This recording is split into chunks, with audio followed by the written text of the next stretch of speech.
We're here this evening with David Campbell-Bannerman, who's the chairman of the United Kingdom Independence Party.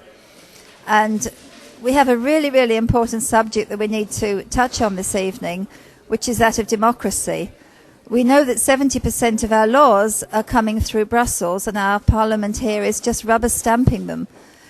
We have no say in immigration, and, well, I'll hand you over to David, and he can tell you all about it. And I hope you take this as seriously as you should, because, believe me, we're not the only country with this problem. This is coming to America, and it's the whole of Europe affected, and we need to get this out to the people. So if you listen, take it in, tell everybody, you know, this is happening to you too. Over to you, David. Thank you. Thank you very much. Yes, you've touched upon democracy. What we're very concerned upon with UKIP is the loss of democracy to the European Union. About two-thirds of our laws, 70% up to of our laws comes from the European Union now. And the truth is that democracy doesn't work well when it comes to the European Parliament. It's not a proper functioning parliament as Westminster is. And yet all these laws are now being made on our behalf. And there's a democratic deficit in the EU which is deeply serious. I personally worked on the Northern Ireland peace process when I was in government. I saw what happens when democracy fails. And it is very serious. The situation is very serious there. I fear the loss of democracy with the EU. I fear the loss of democracy also within the UK. There is a loss of democracy at the local level in terms of local politics within Britain. And what is happening, there's really a common theme to all of this, is that bureaucrats, whether at the European level or at the local level or at the Whitehall level, which is, British government in London, bureaucrats are running the show and not Democrats. Democrats are being left behind. The real power is in the hands of unelected, faceless bureaucrats who are huge in number, hundreds of thousands now at Whitehall level, more in Brussels, more in local town halls, who are dictating to people increasingly on their terms. And this is deeply concerning. Democracy is in peril. We have a situation, this is how it's being reflected, we have a situation where less and less people in Britain are voting. We're down to about 60%. It used to be 70, 75%. And it's dropping, and I wouldn't be surprised if, like in America, it falls to 50% or below. That is very serious. It means that there's a whole group of people who are being disenfranchised, millions of people who are being disenfranchised in Britain, and democracy is falling down. People do not believe in their politicians at whatever level, and they don't realize that the reason behind a lot of this is the loss of power to bureaucrats, particularly in the European Union, who are dictating our lives increasingly and taking over our decisions. So it's a common theme. It works at all the levels.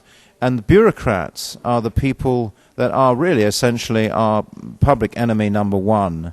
And we, UKIP, the United Kingdom Independence Party, we're essentially Democrats that believe in our country, have a love for our country, and all we're saying is that we want control back, we want democracy back, we want to run our own country. And that is being denied to us by these lazy, complacent, traditional three British parties, the Conservatives, the Labour Party, led by the Prime Minister Tony Blair, and the Liberal Democrats. All of them are very much the same now. There's no real choice, and no one is really speaking up for the great majority of the British people, who polls, even the European Union polls, are showing only a third of the British people now believe Europe, the EU, is a good thing. And that's how far this has all gone. So democracy is falling down, and only UKIP can restore it.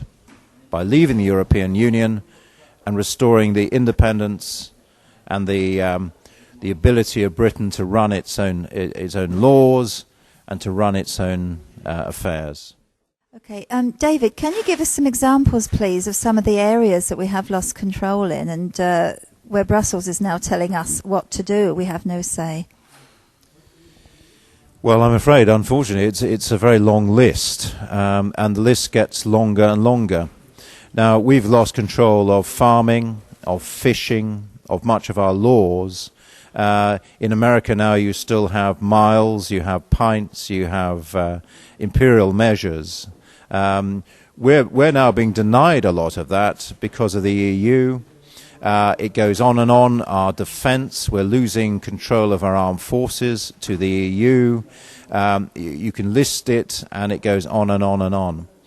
The latest plan is to have a common energy policy. They always have the word common in front of all these things. Immigration is another one where we've lost control of our own borders. The EU now, with asylum seekers, it's no longer our remit as a national government how many asylum seekers come into this country. And with immigration, we've essentially handed over power over our borders to the European Union, which is a very serious change. Going back to the energy policy, common energy policy means that the debate we're about to have in the UK about whether we have nuclear power or coal or gas will be the last one we have in the UK, because the power will be transferred to the European Union. So the next debate will be at the European Union level with a common energy policy, and they'll tell us whether we're going to have nuclear plants or gas or coal or wind farms. It won't be our decision anymore. We'd have to agree it with all those 25 other countries, or 27, or so it goes on. We again will have lost control, and I think the British people have just had enough of this onward transfer of power and control beyond our borders to the European Union, which is essentially undemocratic, very left-wing. You know, we've got a lot of communists running governments in the EU, and it really goes completely against the grain of the United Kingdom. We're much closer, actually, to the American people in our language and our culture and our identity than we are to many of the European Union nations. We want to be friends, obviously. We are friends. We want to trade with the EU, like Norway and Switzerland are, but we don't want to be part of this emerging political union. Trade, yes, but politics, no. Thank you.